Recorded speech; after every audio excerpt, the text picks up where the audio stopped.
आज आलमपुर में प्रेस वार्ता में आलमपुर नगर की कई वर्षों पूर्व चर्चित होलकर नगरी की ज्ञान मंदिर समिति 90 के दिन दशक के रामलीला जैसे पवित्र महाग्रंथ की आड़ में रंगारंग फुड़ता से अपनी प्रतिष्ठा खो चुकी थी। लेकिन कोरोना काल के समय 2020 में पंडित राम कुमार शास्त्री एवं स्वर्गीय घासीराम राठौड़ जी द्वारा जब ज्ञान मंदिर समिति का पुनर्गठन किया तो सभी जाति वर्ग एवं शिक्षित युवाओं के द्वारा धार्मिक और सांस्कृतिक कार्यक्रम की भव्य अलौकिक प्रस्तुतियां के कारण आलमपुर की ज्ञान मंदिर समिति अलौकिक स्वरूप धारण कर चुकी थी।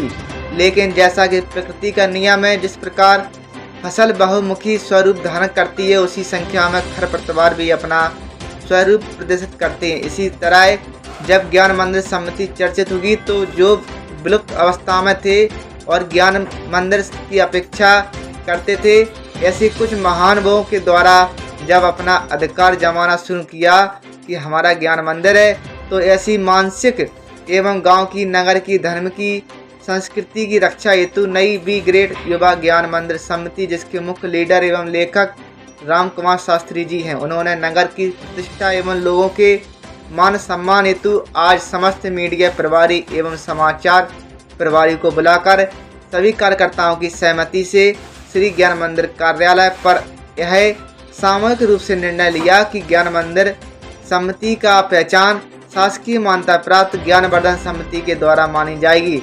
आपसी प्रेम और मान सम्मान हेतु जो नगर में राजनीतिक एवं जातिगत जहर घोला जा रहा था, उससे सनातन समाज की सुरक्षा हेतु एवं अमन चयन हेतु ज्ञान मंदिर समिति को यथास्थगित करते हुए मान्यता प्राप्त ज्ञानवर्धन समिति सामूहिक रूप से उद्घोष किया गया।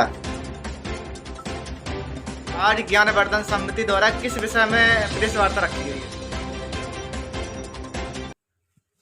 सभी पत्रकार महानुभावों का ज्ञानवर्धन समिति में जैसे मैं डॉक्टर संदीप गुप्ता, उपाध्यक्ष ज्ञानवर्धन समिति, आपका हार्दिक अभिनंदन करता हूं और आपको यह बताने में हर्ष हो रहा है कि अभी विगत 2 वर्षों से हमारी यह संस्था संचालित है। न्यू रूप में जो है इसका रजिस्ट्रेशन 19 सितंबर 2022 को ज्ञानवर्धन समिति के रूप में हुआ था। क्योंकि इसमें हमारे प्राचीन कार्यकर्ता माननीय पंडित अलंकृत श्री राम कुमार शास्त्री जी, जो हमारे संरक्षक और मार्गदर्शक हैं, और इसके और अन्य प्राचीन कार्यकर्ता तर सिंह और तेज सिंह वगैरह जो ज्ञान मंदिर के इसी में जुड़े हुए थे। अतः यह निर्णय हुआ था कि ज्ञान मंदिर समिति अब उन कार्य व्यवहार में उसका नाम रखेंगे। कुछ कार्यकर्ता प्राचीन अपना ज्ञान मंदिर नाम से अलग बना लिया है, इसलिए आज यह प्रेस वार्ता इसलिए रखी गई है कि आज के बाद हमारा जो रजिस्ट्रेशन 19 सितंबर 2022 को जो कागजों में है श्री ज्ञानवर्धन समिति आलमपुर, वह ही कार्यभार में भी श्री ज्ञानवर्धन समिति ही रहेगा। और जो भी ज्ञान मंदिर समिति है वो अपना कार्यक्रम अलग करेंगे। हमारा जो भी संस्था का कार्यक्रम होगा वो श्री ज्ञानवर्धन समिति के नाम से होगा और उसके अंतर्गत ही कार्य आज के बाद किए जाएंगे। ज्ञानवर्धन सेवा समिति, जैसा कि डॉक्टर संदीप कुचिया के द्वारा बताया गया, ये बात सत्य है कि हम वर्षों से चली आ रही प्राचीन ज्ञान मंदिर संस्था को आगे बढ़ाना चाहते थे, लेकिन तथाकथित किसी कारणों के द्वारा घर घर में भी विवाद होते हैं, वो एक संस्था अलग हो गई और इस बात पर, इस नाम पर विवाद हो रहा था कि ज्ञान मंदिर 2 क्यों, हमारा ही ज्ञान मंदिर है। और इसलिए मैंने उन लोगों को उनका ज्ञान मंदिर सौंप दिया। जो रजिस्ट्रेशन ज्ञान मंदिर का शासन के यहाँ मंदिर नाम से प्रतिबंधित करके इसको ज्ञानवर्धन सेवा समिति का नाम दिया था, इसे हम लोग छुपाए हुए थे, केवल का कागजों में इसको हम प्रयोग कर रहे थे, कार्य व्यवहार में ज्ञान मंदिर चल रहा था। लेकिन जब इस बात पर विवाद की परिस्थिति बन रही थी, ज्ञान मंदिर 2 क्यों, तो इस नाम को छोड़ दिया है। ज्ञान मंदिर छोड़ करके अब ये ज्ञानवर्धन सेवा समिति के रूप में ही एक संस्था सामाजिक, धार्मिक और हमारे समस्त कार्यों को, हमारी संस्कृति को सही कर रखने के लिए हमारे युवा टीम संकल्पित है। आप सभी का स्वागत है आज इस प्रेस वार्ता में। धन्यवाद। हमारे चैनल के माध्यम से लोगों में अफवाहें फैल रही हैं कि ज्ञानवर्धन समिति कमाई का जरिया है, लोगों को इस बारे में क्या बताएंगे आप? ज्ञानवर्धन सेवा समिति जो है ना, ये तो सामाजिक कार्य बहुत समय से ज्ञान मंदिर के रूप में कर रही थी, जिसमें किसी से चंदा नहीं लिया जाता, एक पैसा किसी से नहीं लिया जाता। हम आपस में ही कलेक्शन करके पैसा का संग्रह करके खर्च करते हैं, और उसका जो खर्च होता है यद्यपि किसी से लेते नहीं है, इसके बावजूद भी हम इस मोबाइल के ऐप के माध्यम से हम सबको अपना खर्चा दिखाते हैं, कितना आय हुआ, कितना व्यय हुआ। ये तो अपवाद तो सदैव से चले आ रहे हैं और चलते रहेंगे। किसी भी उठने वाले व्यक्तित्व के बारे में लोग थोड़ा ईर्ष्या भी करते हैं, और उस ईर्ष्या का ये समिति कभी ध्यान नहीं करती। ये सामाजिक कार्य में निरंतर बढ़ती जा रही है और ये अपवाद है। के माध्यम से ज्ञानवर्धन समिति के बारे में लोगों को विस्तार में बताइए।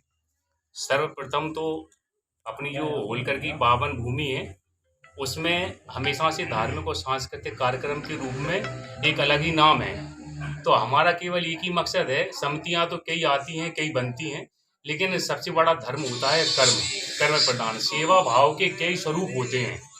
जैसे जिस प्रकार से हम अपने आराध्य भगवान श्री कृष्ण भगवान को ले लें कि एक गाली सुनने के बाद धड़ से शीश को अलग करने का सामर्थ्य होने के बावजूद भी 99 गाली सुनने का सामर्थ्य होना, ऐसे हैं श्री कृष्ण।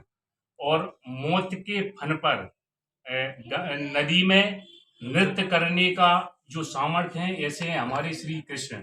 हमेशा हाथ में सुदर्शन चक्र होने के बावजूद भी मुरली का साथ होना, ऐसे हैं हमारे श्री कृष्ण। और सर्व सामर्थ्य होने के बावजूद भी जब सुदामा जैसे मित्र हैं, ऐसे हैं श्री कृष्ण। और सर्वशक्तिमान होने के बावजूद भी जो सारथी बने, ऐसे हैं श्री कृष्ण। उन्हीं के तर्ज पर भगवान के आराध्य देवता के स्वरूप में हमारी ज्ञानवर्धन सेवा समिति हमेशा कार्य करती है। वही हमारा धर्म है, वही हमारा कर्म है, और यही आलमपुर नगर के लिए हमारा आशीर्वाद है। ज्ञानवर्धन समिति का निर्माण किस लिए हुआ है?